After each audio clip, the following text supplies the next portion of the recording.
తీసుకుంటారా లోపల దర్శనానికి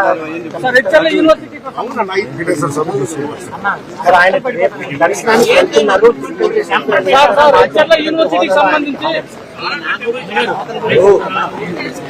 అన్ని మతాలను మనం గౌరవించాలి.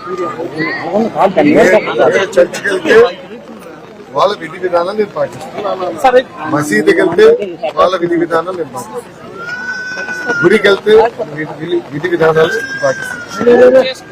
కొన్ని వాళ్ళ విధి విధానాల్లో సంతకాలు పెట్టాలని ఉంటుంది, కింద కూర్చోవాలని ఉంటుంది, వాళ్ళ పైన కూర్చోవాలని, మహిళలు ఒక సైడ్ కూర్చోవాలంటారు. అవన్నీ మనం గౌరవిస్తూ పాటిస్తాం.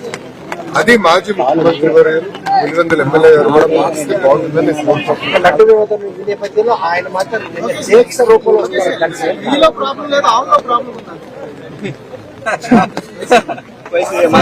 మాజీ స్పీకర్ ఆవుకు పోషకాహార లోపం ఉంది, అందుకనే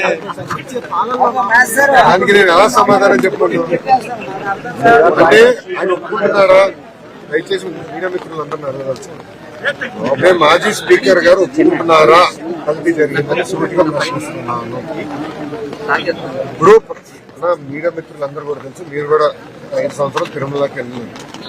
పాదయాత్రలో ఎవరు కలిసినా నాణ్యత లేదు, లడ్డు పాడైపోతుంది, భోజనం సరిగా లేదు, అసలు టీటీడీ విధి విధానాలు సరిగా లేదు.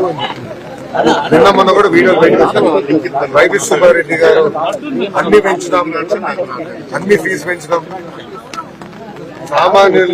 సామాన్యులకి దేవుడిని గౌరవం చేసే విధంగా ప్రవర్తించడం జరిగింది. అవన్నీ కరెక్ట్ చేసే క్రమంలో ఇది బయటకు వచ్చింది. నేను కూడా ఈయో గారికి చెప్పాను, మొత్తం ప్రక్షాళన చేయండి, అన్ని టెస్ట్ చేయండి.